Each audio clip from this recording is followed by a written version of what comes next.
Olá, amigos. Olá, amigas. Estamos iniciando o nosso Economia e Desenvolvimento desta semana, né? As coisas começam a se reconstruir, idas e vindas e tal. São coisas naturais, né? Tomara que esse processo ele seja o mais abreviado possível. Sabemos que tem perdas que não vão ser mais recuperadas, sobretudo, principalmente, perdas de vidas, mas a vida segue, né? Então, nós temos que olhar para frente e ver e cobrar dos nossos governantes que, no futuro, nós não tenhamos, né, deficiências de infraestrutura que acabaram potencializando as questões da inundação e da enchente que tivemos no começo do mês de maio. Bom, Giovanni D'Agostinho, obrigado pela tua presença aqui no nosso Momento Empresarial. Silvio Lopes, bom dia. Sempre elegante, assim, hoje com um cachecolzinho a la Clodovil, assim, né? Sabe que o Clodovil, eu entrevistei o Clodovil é meio parecido contigo, tu parecido com o Clodovil, sabia? E, sobretudo, assim, no charme, né? Então, isso a gente deixa, assim, mais ou menos, um camarada com um certo emblemático, né? Da elegância do homem brasileiro. Não, é que esfriou, né? Então a gente põe um cachecol, só isso. Tá certo, muito bem. Bom, naturalmente, né, Giovanni, que tu estás muito impactado também pelo trabalho que tu realizas, e até você tem agora, vocês vão inaugurar logo em seguida aqui a nova sede de vocês, que é bem próximo aqui do Barra, e Amazônia Baixa também, né? Sim, foi impactado pelas enchentes. Sim, aqui nessa região e ali também, onde nós estamos construindo a sede, né? E houve prejuízo para vocês ou não? Como está em obras ainda, o prejuízo não foi muito grande, né? Mas os comerciantes no entorno ali tiveram prejuízos relevantes ali na volta ali. Perfeito. O poder público teria que melhorar nessa questão aí do bombeamento da água. Da infraestrutura, é uma coisa que a gente sempre reclama aqui, né? Uhum. Que é o Estado. Quando a gente, Giovanni, aproveitando essa oportunidade aqui, que sei que tu também confere com essas coisas, quando tem muita gente que quer o Estado em tudo. O Estado tem que estar naquelas coisas que são fundamentais, como a infraestrutura, e não está. Onde ele tem que estar e dar o retorno, o retorno para a sociedade, ele não dá. Então, essa questão que tu colocaste aí, eu tenho defendido há muito tempo, que a questão do Estado tem que ser responsável pela infraestrutura. Nós pagamos IPTU, pagamos impostos e tal, para que tenha, pelo menos, uma infraestrutura básica, eficiente. Não há aqui em Porto Alegre, e fruto disso é que nós tivemos aí muitas tragédias anunciadas, né? Exatamente pela deficiência do setor público. Mas, de fora essa questão, Giovanni, naturalmente que muitas empresas, muitos empresários tiveram prejuízos.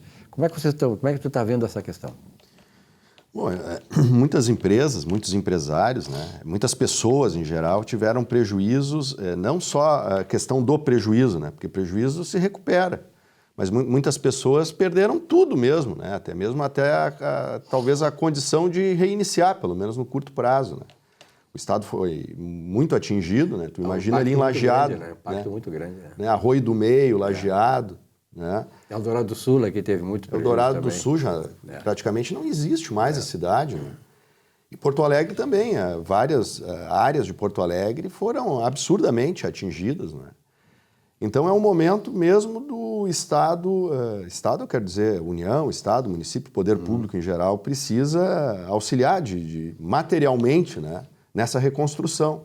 Até porque se paga de tributo, se contribui com o Estado em alta monta, se trabalha mais de 4 meses para contribuir com a formação do Estado, né? Então esse é o momento do Estado mostrar um pouco de eficiência, né? Dá o retorno, né? Tem que ser eficiente nesse sentido, não é? Eu vim trazer aqui para os telespectadores um assunto de bastante interesse, que é o apoio financeiro, né, que o governo havia prometido dar para as empresas atingidas pela enchente. A enchente começou no dia 3 de maio. Né? 2 de maio começou praticamente. E nós estamos já rumando para julho, né? mais de 2 meses, enfim. Foi editada uma medida provisória no dia 6 de junho, a medida provisória número 1230. E essa medida provisória prometeu, né, pagar para os empregados atingidos, né, os empregados das empresas atingidas pela enchente, um salário mínimo por 2 meses. Certo?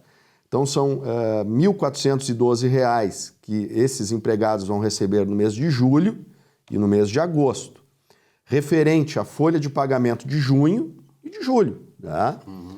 E foi editada hoje, né, por sinal, hoje foi publicada no Diário Oficial da União a portaria do Ministério do Trabalho número 991, que regulamentou essa medida provisória, e eu gostaria de trazer ali alguns pequenos detalhes, né, para o empresário, que essa é uma medida importante. Então, as empresas terão até o dia 26 de junho que abrir um expediente administrativo num canal de comunicação com o governo. Nesse expediente administrativo, as empresas precisam firmar declarações, né? Declarações que poderão ser objeto de auditoria, e os diretores, se houver falsidade na declaração, poderão responder criminalmente e civilmente, certo? O que tem que estar contido nessa declaração? Que a empresa reduziu o faturamento durante o período das enchentes e que, decorrente das enchentes, então houve uma incapacidade operacional para honrar com as obrigações trabalhistas, certo? Então, essa declaração tem que estar contida, né, nesse expediente administrativo, cujo prazo, repito, até o dia 26. Imagino, né, isso não está claro nessa portaria, que nesse expediente administrativo, então, o empregador vai arrolar os empregados que quer que o governo pague esse salário mínimo, não é? Então, aí o governo vai ter poucos dias, né, para analisar e homologar ou não esse requerimento, né? Então, outro questionamento que já vem me fazendo, né, as datas dos pagamentos. A portaria não estabelece com exatidão a data dos pagamentos, mas imagino eu que será, e aí a minha opinião, né, pela lógica, pelo bom senso, que o pagamento vai se dar até o 5º dia útil de julho, para quitar o salário mínimo, para quitar o pagamento parcial, né, do salário de junho, então até o 5º dia útil de julho, e agosto para honrar com esse salário mínimo da folha de agosto, né? Como é que vai funcionar? A empresa, então, vai elaborar o recibo, né, com a média salarial, com a remuneração média do funcionário, da data em que o funcionário, da data que o funcionário recebia antes da edição da medida provisória, até a data da medida provisória. Então, ali no olerite, no contra-cheque, vai ter o desconto. Esse desconto que é um salário mínimo da medida provisória 1.230, não é?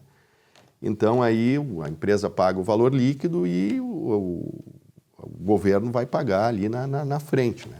Uma outra situação que é importante, não está muito claro nessa portaria, acho que deveria estar mais claro, é que o governo, quando fez essa medida provisória, estabeleceu que as empresas beneficiadas serão aquelas que foram efetivamente atingidas pela enchente e que haveria uma delimitação georreferenciada, né?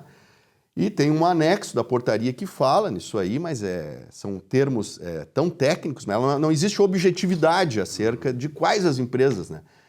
A meu juízo, deveria rolar os municípios atingidos pela calamidade pública ou emergência, né?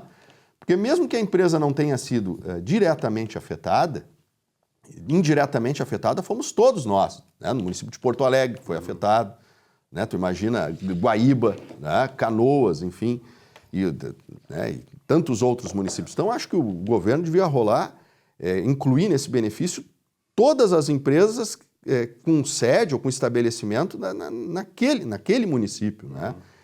Então, isso aí, essa situação não ficou bem clara nessa portaria, não é?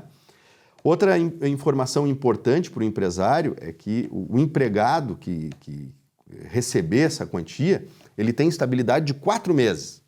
Então, ele vai ter estabilidade de 4 meses, julho, né? Junho, julho, agosto, setembro. São 4 meses. Ele tem a estabilidade de 2 meses a partir do fim do pagamento desse auxílio, né?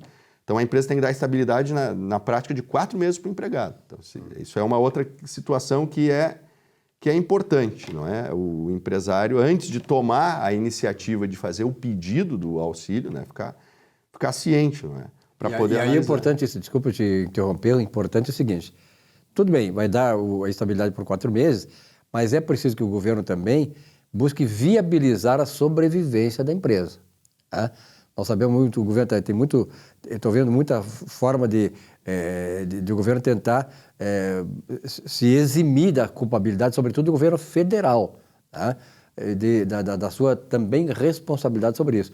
Se não viabilizar a empresa, você vai viabilizar o emprego logo ali adiante. É verdade.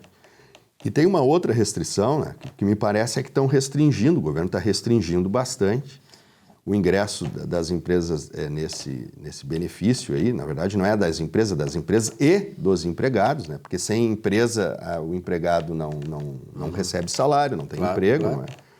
A empresa é a fonte de recurso que ele tem. Para que haja, né, o pagamento desse benefício, o empregador não pode ter débito previdenciário, né?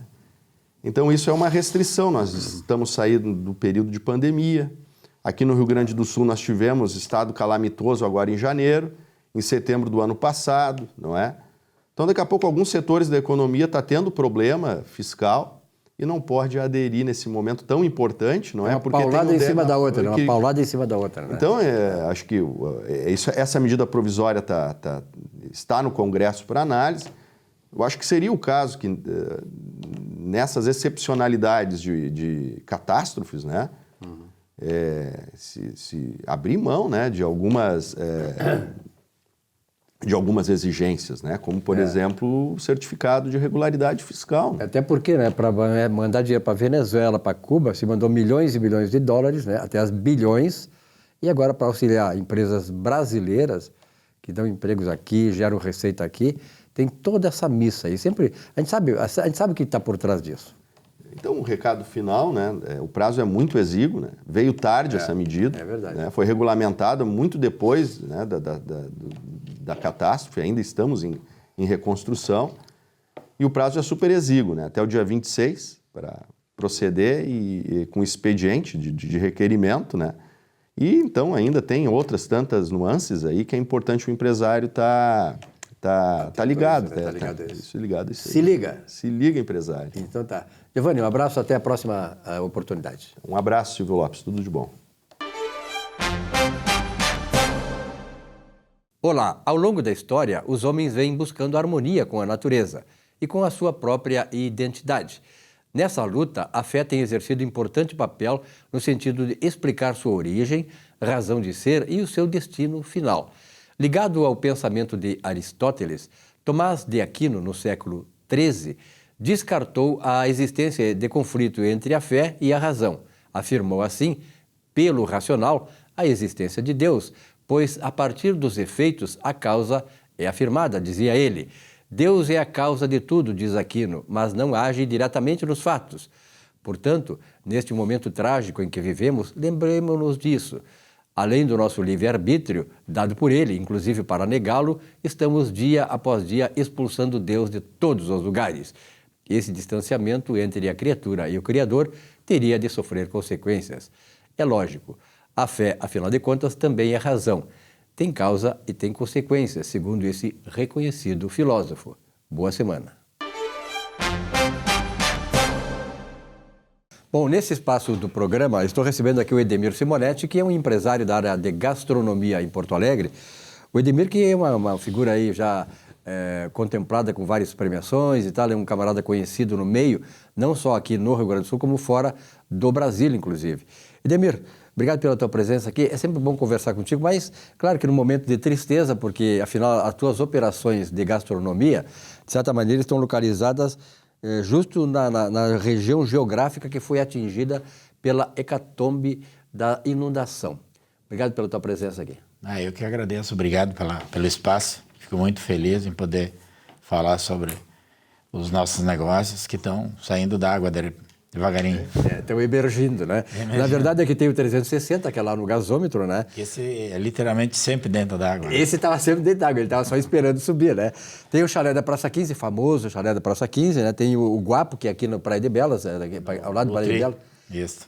Ali. E tem outras operações, né? Tem o da Lucas também, né? O Noe Gastronomia, que no Hotel Transamérica lá. Qual foi aquele que está te dando maior trabalho, que de repente acusou maior prejuízo? Todos eles foram porque, digamos assim, todos eles invadiam a água a 60, 70 centímetros, né? Então, e todos os negócios projetados até então têm um subsolo, onde tem equipamento, câmeras, estoques. Bens de maior valor, né? Também, né? Estão no subsolo, não sei porquê, né? Acho que agora vamos mudar de atitude, né? Mas o que, assim, destruiu 100% foi o bistrô do Margues, né? Ali no Museu de Arte do Rio Grande do Sul. Ali entrou 1,80 m de água, né? Eu trabalhei muitos anos na Rádio Guaíba e no Correio do Povo. E ali eu sei que foi quase 1 metro também de altura. Sim. E a Record saiu dali, enfim. E aquela realmente é a zona mais nevrálgica da questão. E, sobretudo, é a mais central de Porto Alegre, né? Da capital, que fica na Praça da Alfândega ali e tal. E realmente o Margues fica ali e ali é um lugar mais baixo e tal. Que coisa impressionante, né? Mas vocês já fizeram, certamente tu tens vários amigos teus, empresários como tu, que atuam nessa área de gastronomia, vocês já fizeram uma avaliação do total das perdas, no teu caso? No meu caso, pelas 5 lojas que foram atingidas, a perda é quase 2 milhões. Então, estamos, graças a Deus, conseguindo abrir, exceto uma, né? É que o nosso segmento, né, ele tem equipamentos, é muito caro. São móveis, cozinhas, são equipamentos, tem forno de 60 mil. Então, são equipamentos muito caros, né? Então, somando meia dúzia de loja, foi um prejuízo muito grande. Simonete, na verdade é o seguinte, nós estamos numa situação em que, veja bem, não só o governo federal, mas os governos estaduais, menos o municipal, eu tenho visto as manifestações, entrevistei outro dia o prefeito Melo num outro canal aí, e na verdade a prefeitura tem muito pouca coisa a fazer assim do ponto de vista financeiro, né? Mas no fundo a questão toda é a seguinte, quando tu tens uma atividade, uma unidade residencial ou comercial, tu pagas IPTU, tu pagas o fato de estares localizado ali. A questão do setor público é justamente fazer com que aquele local seja preservado de coisas como esta, inundação. Existem, inclusive, seguradoras que se dedicam especialmente a este segmento, incêndio e inundação.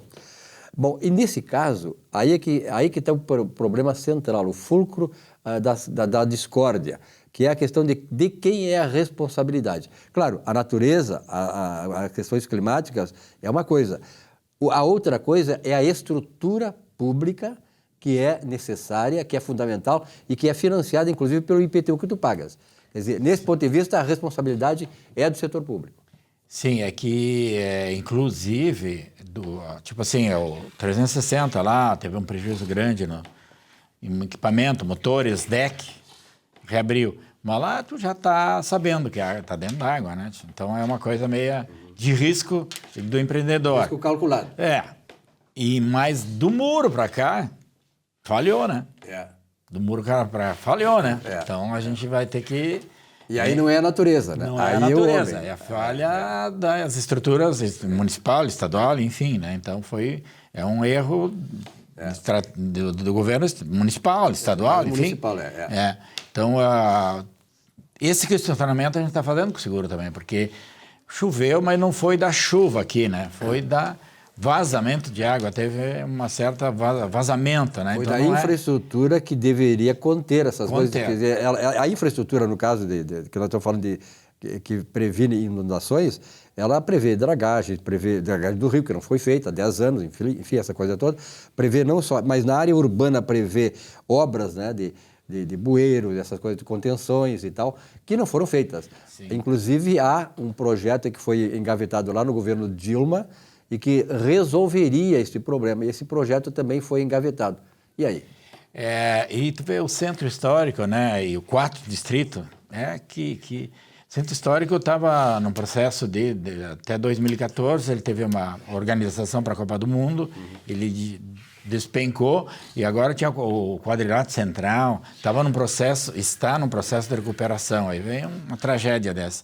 O 4º distrito é 70 anos, né, que ele está degradado, né? Ele despencou. E os últimos 3, 4 anos num processo de volta da economia no centro histórico e no 4º distrito. Então, esta tragédia, ela vai retardar, talvez perdemos 20 anos da economia. Né? Bom, outra coisa é a seguinte, gostaria de que tu dê a tua opinião, porque tu tem um camarada experiente aqui na cidade, com esses empreendimentos todos, né? Vários empreendimentos de renome e consagrados também. A partir de agora, eu vejo assim, que nós sabemos que há, de parte da prefeitura, já há muito tempo, um projeto de revitalização do centro da cidade e também do 4º distrito. Ora, Esses efeitos da enchente acabaram trazendo problemas muito sérios e revelando insuficiências de infraestrutura nessas regiões. E a pergunta é a seguinte: isto vai determinar uma certa fuga de investimentos do local e desincentivo para novos investimentos? Eu vejo que o governo ele tem que tratar disso agora com muita urgência, muita urgência, tanto o governo municipal e estadual, para dar essa garantia com obras, que aí possa amenizar o problema, né? Então, bom, tem uma garantia que as obras vão acontecer, que essa garantia não sei como será, né? Mas tem que ter essa garantia, porque todo o segmento da gastronomia, ele é muito pesado no que tange ao investimento. É muito alto, né? Então, se você perder... E no Quarto Distrito tem uma coisa muito interessante, que a maioria dos empresários são novos, né? São atores novos que estão em cena, novos, né? Que é muito bom isso. Eles vão com muita garra, determinação, né? E é muito triste ver aquilo lá. E uma coisa urgentemente também na economia é o nosso aeroporto, né? Isso é determinante, né? Porque ele traz um dinheiro novo aqui, né? Porque você sai jantar, você não vai no 360, você vai no Iguatemi, vai no praia, vai no bairro, né? O dinheiro daqui ele gira. Mas nós precisamos de dinheiro novo que vem para cá. Esse é muito importante. E essa questão que tu coloca é uma questão básica, fundamental e muito sensível. Por exemplo, São Paulo tem 2 aeroportos. Acho que o Paraná também tem 2 aeroportos. Santa Catarina tem 2 aeroportos. O único estado, e é dito, né, e é tido como mais evoluído, essa questão evoluído politicamente, que é uma coisa que eu não concordo. Eu acho que do ponto de vista político, nós somos até involuídos. Bom, mas essa é uma outra questão. A questão toda é a seguinte: apesar de ser o aeroporto Salgado Filho um aeroporto internacional, com a possibilidade depois da extensão da pista, melhorias e tal, enfim, tudo que é o aeroporto Salgado Filho, ele precisa, aliás, o Estado precisa ter uma alternativa. Não um novo aeroporto Salgado Filho fora daqui, não. Pode ter o aeroporto Salgado Filho, mas, e a gente em Portão, né, tem um projeto em Portão, tem um segundo aeroporto próximo daqui. Acho que a partir de agora, tanto o muro, ninguém vai mais discutir o muro, né? Tem que levantar ele, inclusive, né? Então, tem que se pensar nessas estruturas novas, porque o Estado não pode parar. O prejuízo que está tendo diário é astronômico para o Estado. Com certeza. Nossos hotéis ali, por exemplo, nós estamos com 400 pessoas por dia a menos, digamos, trazendo dinheiro novo para cá. Imagina, aí ele deixa de tomar café, que vem lá da fruta, deixa de almoçar, que vem do cara da carne, que vem o cara do frango, uma rede de econômica prejudicada muito grande. Então, assim, essa alternativa de ter uma alternativa fora o Salgado Filho é indispensável. É indispensável, né? Um estado como o Rio Grande do Sul, que inclusive é o centro do Mercosul, sempre falou isso, né? Lá na década de 80, quando começou a década de 80 e se estabeleceu o Mercosul, o Rio Grande do Sul é o centro. Geograficamente pode até ver, mas não é o centro ainda de dinamismo econômico, e isso vai prejudicar muito, vai nos atrasar nesta relação com o Mercosul. Agora uma coisa assim, falando nos pequenos empresários aí, a gente precisa de ajuda. Tem as lojas que a gente abriu, 2 meses de finanças, 2 meses de folha ajuda muito. Se viesse um Pronampe sobre o faturamento, né? Sem juros, né? Sem juros, não com juros a 20 e tanto por cento, isso resolve o nosso caso. Mas tem casas que ele precisa de subsídio. O pessoal do Quarto Distrito precisa destruíram tudo, precisa de subsídio. Porque também nós temos uma coisa que agora nós vamos operar 3, 4 meses embaixo. E nós não temos como enxugar os colaboradores porque somos uma joia rara hoje. Né? O treinamento, quanto tempo você leva para capacitação? Não dá, tu tem que arcar com a folha, manter eles 3, 4, 5 meses ociosos, porque não dá para perder, porque são joias raras, né? Então é necessário ajuda, né? E qual é hoje, para finalizar, qual é o que tu diria hoje para aquelas pessoas que estão numa situação também como tu estás, né? Do ponto de vista porque, na verdade, toda essa questão que tu colocas aí, na verdade, nós temos que estabelecer um pacto de sobrevivência, né, para depois renascer de novo. Eu acho que salvar empresa, salvar o CNPJ é salvar emprego, né? Isso é Eu importante. sempre digo assim, ó, atrás de um CNPJ tem um CPF. Quer dizer, as pessoas pensam, a empresa, mas quem é dono da empresa? A empresa é uma coisa abstrata. A empresa é abstrata enquanto tu não identificar atrás dela uma pessoa. E a demora e os processos já estão no negativo, que não está faturando. Imagino, claro. Então teria que ser que nem os 5.100 que deram para As pessoas físicas. As pessoas físicas. Tu chegar lá no banco, ó, está aqui o meu CNPJ, minha loja essa tá da região e ser rápido. Ser rápido, né? Porque senão o cara vai quebrar. Aí tenta nesse caso da burocracia no Brasil, é isso, né? Temos jeito. o funcionário público, a maioria deles é para carimbar aqui e ali, passa por tudo isso. E num momento trágico como esse, tu perde essa necessidade de ser urgentes as coisas. Por exemplo, eu acho que nós temos que fazer aqui um chamado Plano Marshall, né? Como houve na Europa, quando da destruição, da questão do conflito de 30 e tal. Então, esse plano tem que ser, é necessário, é fundamental, mas tem que ser rápido. Sim, tem que ter ajuda agora, isso é uma noção numa guerra. Mas falando assim, em futuro, eu vejo que temos que conviver com a água, nós temos que se adaptar à água, ponto. Isso aí não tem mais história. Outra coisa assim, graças à imprensa, esses espaços que a gente tem, e a imprensa nacional que teve aqui e divulgou para o mundo, isso foi fundamental. É verdade. Falar da verdade que está acontecendo foi fundamental. Eu acho que Porto Alegre, ele tem uma oportunidade, logo abrir o aeroporto, ser, tipo assim, a capital queridinha do país. É verdade. E eu acho que é uma oportunidade de trazer o turista para cá. Turismo de curioso, de conhecer, um carinho que eles tiveram, porque ajudaram, porque não viram aqui.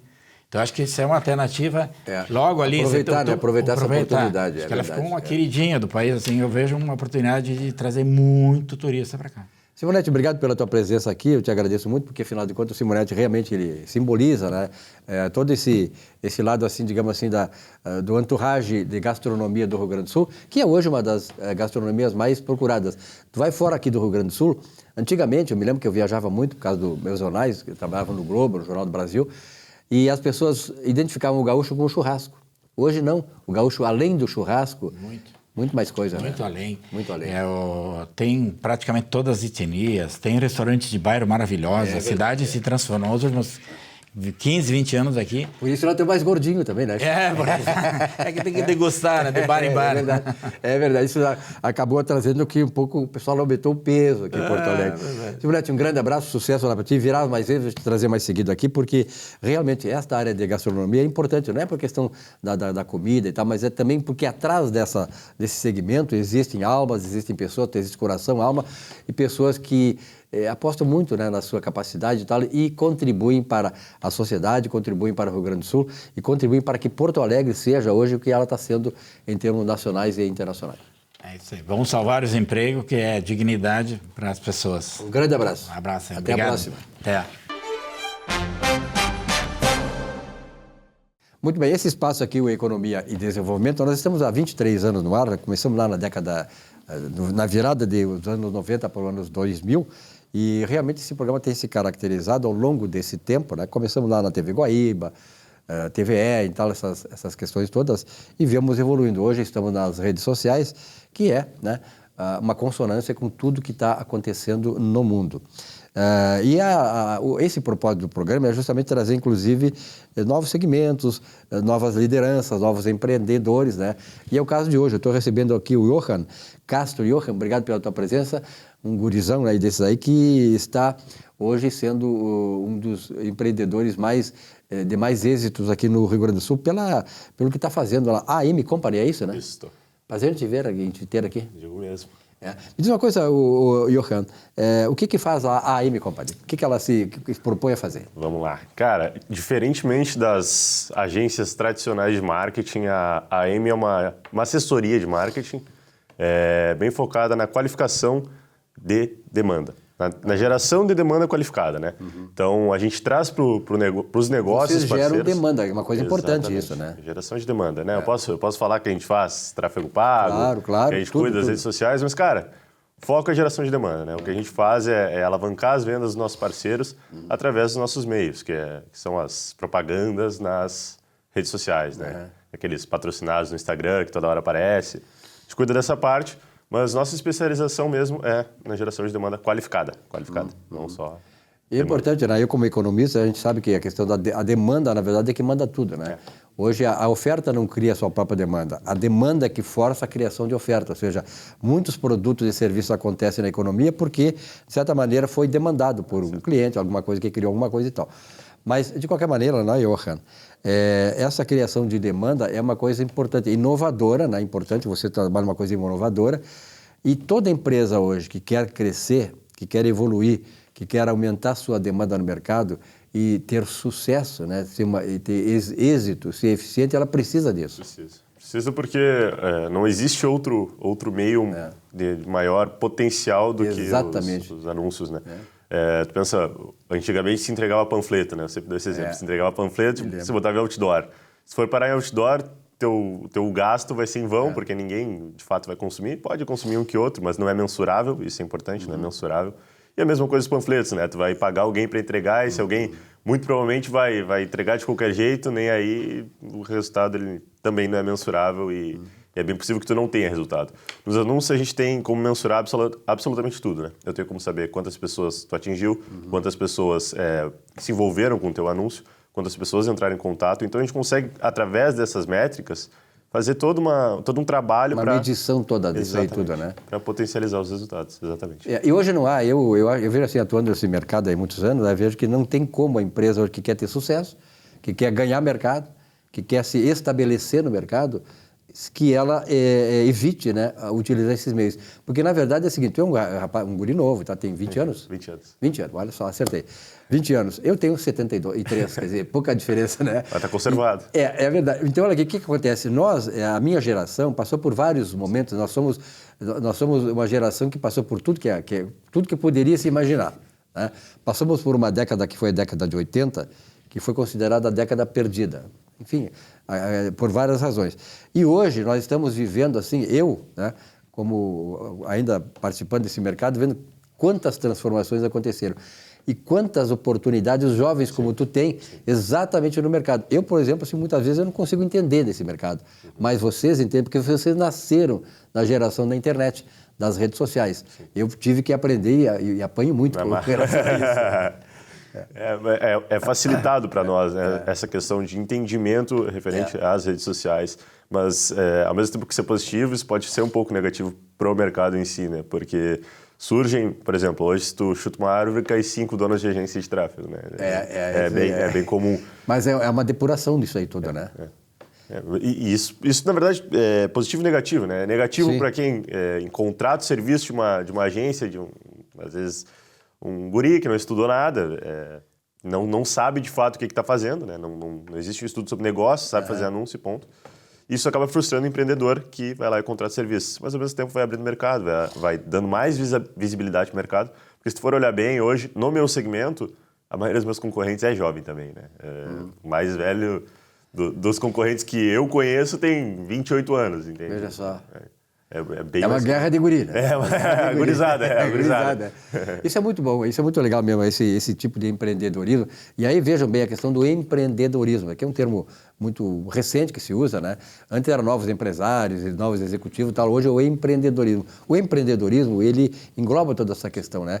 De criatividade, né? De utilização de novos e revolucionários instrumentos de negociação, que é o caso de vocês, né? Então, e quem é que pode se habilitar a ter esse instrumental todo favorável ao desenvolvimento de seus negócios com a AM Company? Qualquer um. A gente não gosta de destrinchar por nichos, né? Eu procuro empresas que querem crescer, basicamente isso. Empresas que precisam de demanda, eu acredito que são todas, né? Claro, Porque não há quem não precise, e que estão dispostas a investir para crescer. A verdade é essa, né? Porque...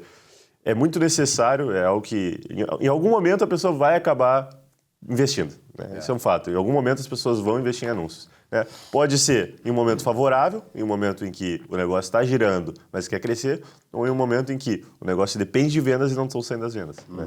Porque geralmente é na dor, né, que o empresário me procura precisando de mais demanda, porque senão vai ter que fechar as portas. Mas o melhor dos cenários é quando ele me procura, quando está bombando, quando ele está vendendo bastante, ele quer vender ainda mais, né? Porque não dá para parar no meio do empreendedorismo, não dá para parar, né?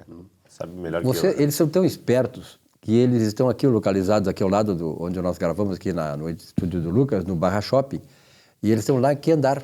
13º. Já estavam prevendo a inundação, na 13º, né? Esses guris são espertos, até para isso, né? Bom, vocês estão aqui localizados aqui no Barra Shopping.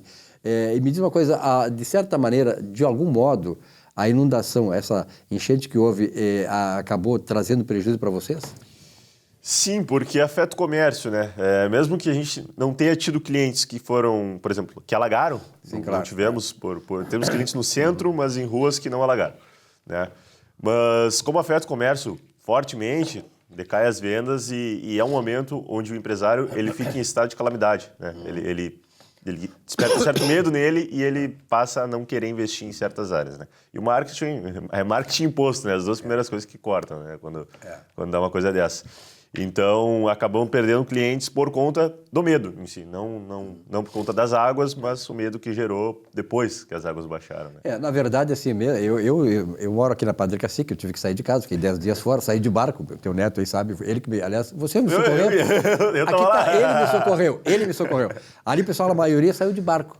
Tu viu aquele dia que tu estava me salvando já lá? Já estava no capô da caminhonete. Já estava no capô da caminhonete. E o pessoal estava saindo de barco também. Então, nós saímos de barco. Então, isto aí, bens, evidentemente não, porque moro no prédio também, eu já tinha essa prevenção como você.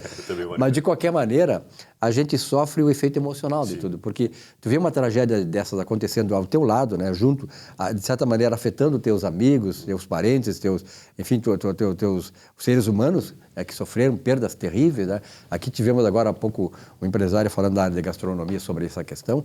Então, na verdade, isso afeta muito. E quando afeta muito a questão emocional, nos afeta nos pensamentos, nas ações também. E trava muitas coisas. Claro. E vai levar certo tempo até que abram para investir novamente, porque fica com certo receio, né? Devido aos fatos que ocorreram. Mas a gente, de qualquer forma, é um serviço digital, né? Então a gente não se limita única e exclusivamente ao Rio Grande do Sul, a Porto Alegre. Perfeito, né? Então, a gente acaba não sendo tão afetado quanto o cara que tem um espaço físico, que perdeu toda a mobília, que perdeu basicamente tudo, né? A gente não teve um prejuízo tão grande. Perfeito. Então tá. Johan, me diz uma coisa, vocês ficam aqui, como é que se faz o contato com vocês? Pode ser diretamente pelo Instagram ou então por e-mail. Pode dar, qual é o Instagram de vocês? O Instagram é Astromedia Company, vai aparecer mais fácil. Astromedia Company. E o e-mail, pode mandar um e-mail caso tenha interesse em entrar em contato, diretorjohancastro@gmail.com ou diretorjohancastro@astromedia.com. Johan, muito obrigado pela tua presença aqui. Vem mais vezes aqui, eu acho importante isso, né? Porque, na verdade, como eu te falei, esse programa aqui, ele busca também incentivar, né, novos empreendimentos e tal, porque a sociedade ganha com isso, né? Vocês, não é só vocês, mas a sociedade ganha com isso, porque, afinal de contas, estamos, inclusive, incentivando o empreendedorismo junto aos jovens, tá? Um grande abraço, sucesso para vocês. Obrigado. Até a próxima. Até a próxima. Muito bem, estou recebendo aqui o Armando Fontoura. Armando, obrigado pela tua presença aqui. O Armando, que é presidente do Sindimóveis, né? E o Sindimóveis é uma instituição já bem conhecida, reconhecida, que é uma coisa importante, que atua na área, né, dos corretores de imóveis e tal. E nós sabemos que a função do corretor de imóveis é primordial para o processo até de urbanização, digamos assim, civilizada de uma cidade. Obrigado pela tua presença. O Sindimóveis está de aniversário, né? O sindicato agora está fazendo, a semana que vem, Silvio, 80 anos. 80 anos. É de 26 de junho de 44. Nós nem era nascido nessa época, imagina só, né, Tchê? Tu vê só, uma coisa boa aí para nós aí. Eu vi logo em seguida, né, Tchê? Mas é uma entidade que veio para fazer tudo pelo corretor de imóveis. Eu sempre digo isso, né? Tudo da profissão de corretor nasceu dentro do nosso sindicato. E não do Sindicato do Brasil, do nosso do Rio Grande do Sul, aqui. Primeiro presidente, a primeira lei 4116, foi feito pelo Armando Simões Pires. Aí, Armando Simões Pires, tá? Um dirigente sindical na época. Aí, né? Então, tudo que a entidade fez pela profissão saiu dentro do nosso sindicato. Então, a gente tem que referenciar e colaborar. Quer dizer, o profissional ele tem que vir se associar à entidade, fazer parte. Porque só com a força de todo mundo, é verdade, que a gente consegue fazer alguma coisa, né? Eu sempre digo, né, tem que a associação, ela é o ponta de lança, né, de uma entidade como essa, de um profissional como esse, E sem ela, ele perde um pouco da sua essência e perde o poder político dentro da sociedade. Isso é importante, né? E, bom, mas tem aqui comemorar muito, até porque o Sindimóveis mostra certo pioneirismo do Rio Grande do Sul em várias coisas, inclusive essa. É verdade. Tá. Mas, viu, Silvio, então, para comemorar essa data nossa aí, nós estamos fazendo agora, para o dia 17 de agosto, nós vamos fazer várias comemorações. Entre umas já acertadas é um campeonato de beach tênis. Então, nós estamos aqui convidando os corretores de imóveis de todo o estado, né? Que nós vamos fazer um grande campeonato que deverá ser no Parcão, ali nas canchas da prefeitura ali. Caso chova, nós já estamos acertando uma escola de beach tênis que é lá na Joaquim Silveira, lá na Zona Norte lá também. Daí um lugar fechado e tudo mais. Então, e vai ter outras comemorações também, né? E junto com isso, Silvio, tá? Nós conseguimos já fazer um convênio com uma escola de TTI e também daqui a uns dias, mais uns 60 dias possivelmente, de tecnólogo daí, né? Superior de corretor de imóveis, e que o sindicato vai ter essa escola aí, tá? E para isso, Silvio, nós trouxemos hoje aqui a professora Paula Fonseca, que vai falar agora em seguidinha a respeito de toda a nossa programação escolar aí, tá? De cursos aí, profissionalizantes para a turma aí. Perfeito, Armando, obrigado. Parabéns para ti, Armando, que está conduzindo o Sindimóveis, que tem uma história muito, muito importante na sociedade, né? E precisa de você, corretor, que ainda não é associado, não é ligado ao Sindimóveis, porque só tem vantagem para isso, só tem vantagem, você tem um custo muito baixo para os efeitos, né? Para as coisas boas que o Sindimóveis pode trazer para a sua profissão e, sobretudo, lutar para cada vez mais valorizar a profissão do corretor de imóveis, que é fundamental numa sociedade. Obrigado e até a próxima, então. Vamos falar, então, agora, daqui a pouquinho, com a Paula. Doutora Paula, tá? Okay. Um abraço, obrigado, até a próxima. Ok. Como anunciou o nosso presidente do Sindimóveis, aqui está a Paula. Paula, obrigado pela tua presença. Paula Fonseca, né? Isso, Paula Fonseca. Paula. E, pois é, na verdade, essa mobilização toda de vocês em relação aos 80 anos do Sindimóveis traz mais detalhes do que vai acontecer. Bom, além da movimentação da atividade esportiva, né, que nós vamos ter, nós também estamos inovando, trazendo para dentro do sindicato uma qualificação para o profissional, a faculdade de gestão imobiliária, para a gente manter o profissional sempre, né, no dinamismo, atualizado, porque a vida é dinâmica, mais, claro, né? Então a gente também tem que acompanhar esse dinamismo, se atualizar. O corretor de imóveis ele tem que ser capacitado, ele tem que visitar as entidades, ele tem que ter contato com a evolução. Né? Porque por mais que a gente seja resistente, digo a gente por mim mesmo, né? Pela experiência que a gente tem, né? A mídia, né? Ao mundo digital, a gente tem que acompanhar. A gente não tem como excluir isso da nossa vida. Então, já que a gente não pode excluir, a gente tem que se unir e se adaptar, melhorar. Tem que ser exatamente. E a capacitação em qualquer ramo, em qualquer profissão, é a chave do negócio. Outra coisa, né, com relação a corretores de imóveis, a gente se lembra décadas atrás, eu da década de 70, né, quando comprei alguns imóveis e tal, o corretor exercia aquele, aí não era tanto, porque a profissão ela foi se consolidando ao longo dos anos e o corretor passou a ter mais importância à medida que os anos foram passando. Antigamente o cara comprava diretamente do proprietário e tal, essa coisa. Quando o corretor começou a intermediar os negócios, as coisas começaram a fluir melhor, porque as pessoas têm mais garantia dos contratos, essa coisa toda. Mas naquele tempo, Paula, eu me lembro que tu queria visitar um imóvel para alugar, para comprar, tu tinha que ir pessoalmente para ver. Hoje tu vê nas redes sociais, né? Exato. Isso aí é uma mudança e tanto, Exato. Né? Sim, a visita virtual, né? O virtual, tour. Isso, o tour virtual que nós temos hoje nos imóveis, né? E a gente também tem que entender que não só nós, corretores de imóveis, a gente tem uma vida dinâmica e a informação hoje em dia é muito rápida. Os nossos clientes, tanto vendedores como compradores, locadores, locatários, também têm essa informação rápida. E quando a gente chega numa visita, num encontro presencial, hoje, né, já é mais para alinhamento. Né? Então, eu sempre digo para os meus colegas, né, capacitação, tem que fazer um curso de avaliação, tem que fazer curso de locação. Hoje a locação ela está como renda recorrente. Alguns corretores não gostam da locação, mas eu sempre digo, não gosta aquele que não conhece de verdade, porque é renda recorrente. Pelo menos um ano aquele corretor vai ter aquele vínculo, aquela fidelização. E vai ter esse período para mostrar o seu trabalho também. Claro, também né? Exatamente, tem que saber fazer uma boa vistoria, tem que saber fazer um laudo, tem que saber fazer um parecer, porque isto é o que o nosso cliente quer. Nós estamos hoje com um cliente que ele quer que o corretor chegue com as informações. E esse corretor só vai chegar com as informações se ele estiver devidamente capacitado. Eu sempre digo assim, ó, esse processo todo de capacitação das pessoas, ele exige 4 itens fundamentais. Em primeiro lugar, o conhecimento, que tu colocaste aí. Quando tu tens o conhecimento, tu tem que ter o entendimento do conhecimento, entender as conexões, as circunstâncias, né? A questão do tempo e tal. Depois que tu tens o conhecimento, o entendimento, tu passa a ter o discernimento para optar por isso ou por aquilo.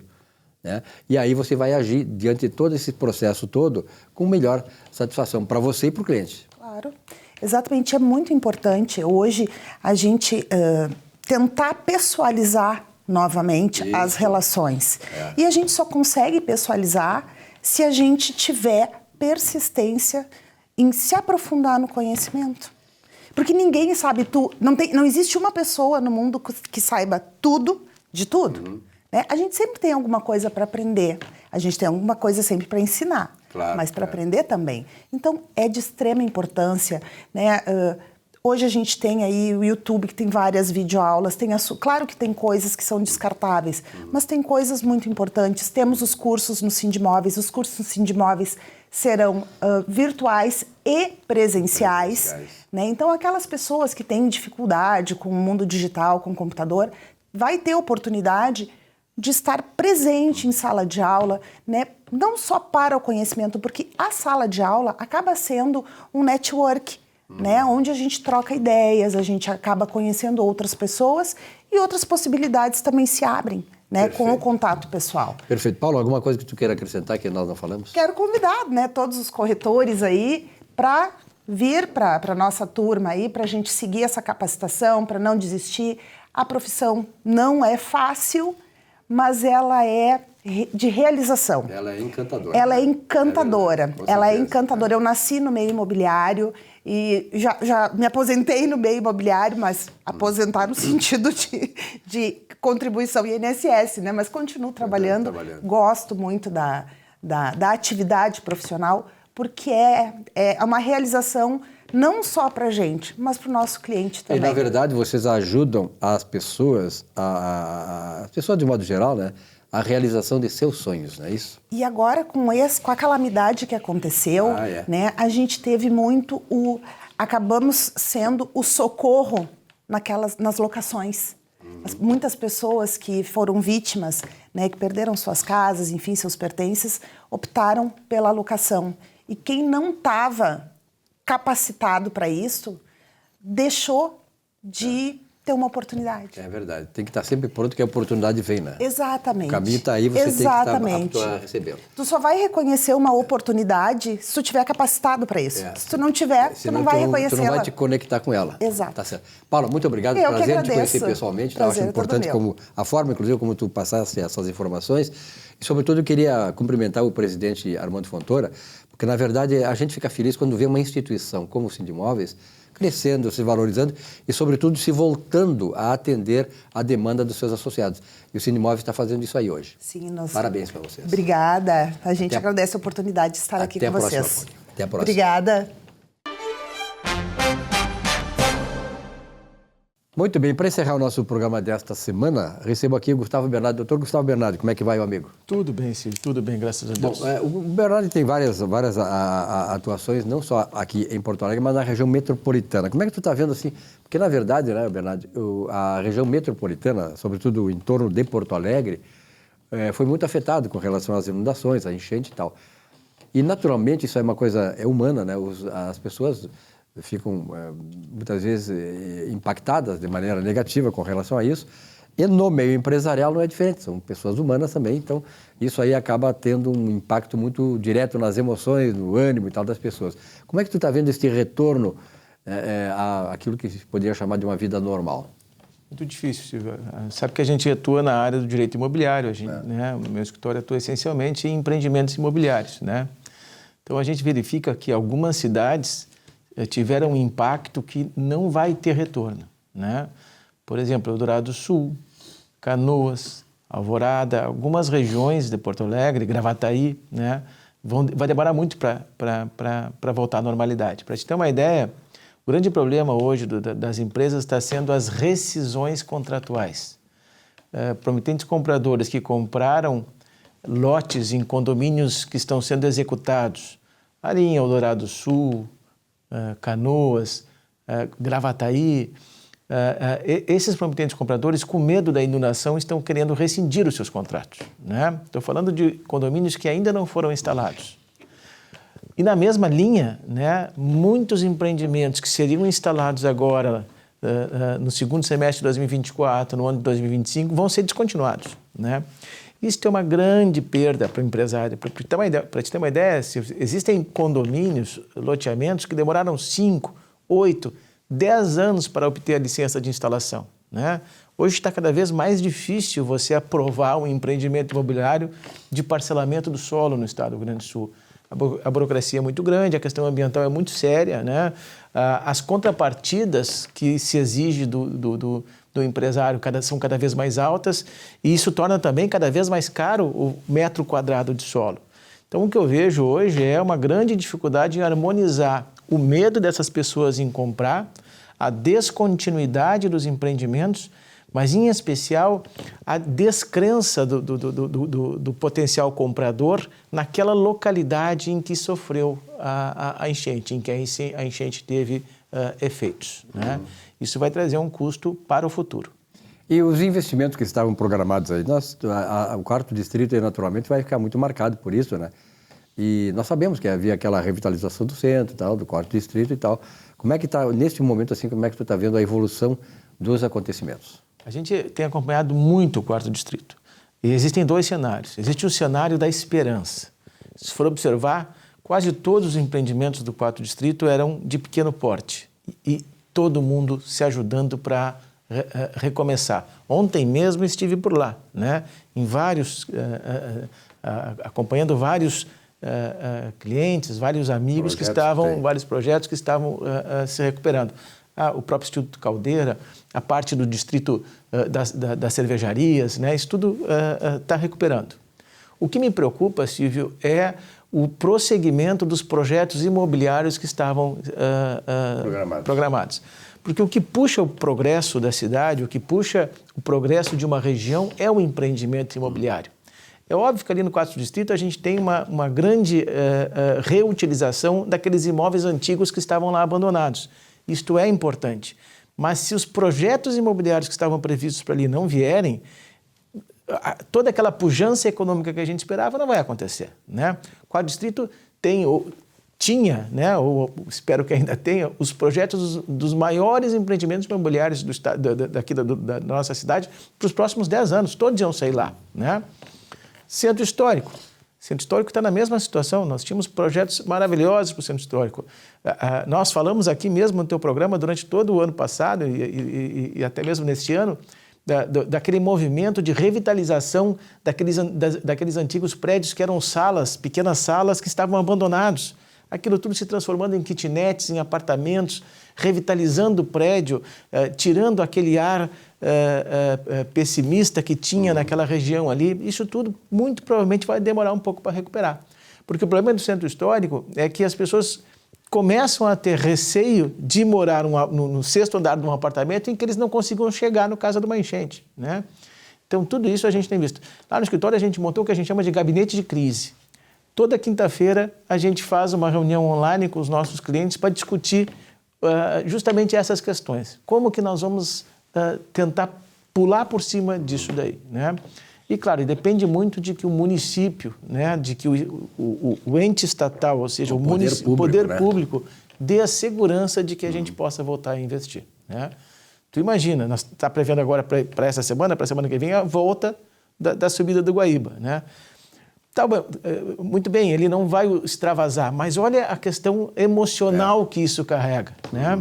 Então, tu vai ver aquelas lojas ali da Protásio, ali, daquela parte baixa do centro ali, os empresários absolutamente desmotivados a reabrir. Isso estimula, inclusive, a reconstrução, né? Porque eles dizem, pô, vem cá, como é que eu vou reconstruir se daqui a pouco pode vir de novo? Claro. Mesmo que não na da extensão do que foi, mas, enfim, é uma ameaça, né? É uma ameaça e uma coisa interessante que me perguntam às vezes é o que eu vou fazer, né? Então, a gente tem uma grande rede de farmácia, o cara... Não, mas eu não vou mais botar farmácia lá naquele prédio X lá, né? E, por outro lado, o dono do prédio que está ali junto, né? Diz, não, mas o que eu vou fazer? Eu preciso alugar aquele prédio lá, né?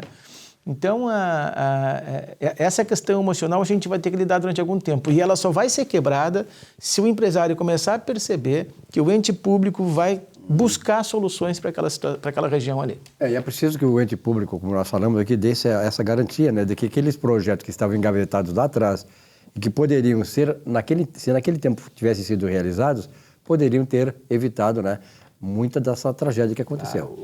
Hoje ou ontem saiu ali o valor que o município pretende investir nessa questão dos diques e das comportas, 570 milhões de reais, né, dentro de um orçamento de 890 milhões de reais que a prefeitura está buscando. Olha, no meu entender, Silvio, isso é pouco. Né? Isso é pouco para que tu efetivamente traga para Porto Alegre a segurança de que num evento climático como esse a gente consiga suportar. Um grande abraço e até a próxima. Até a próxima. A você, telespectador, muito obrigado pela audiência. Nós ficamos por aqui nesta semana. Um novo encontro na semana que vem. Até lá.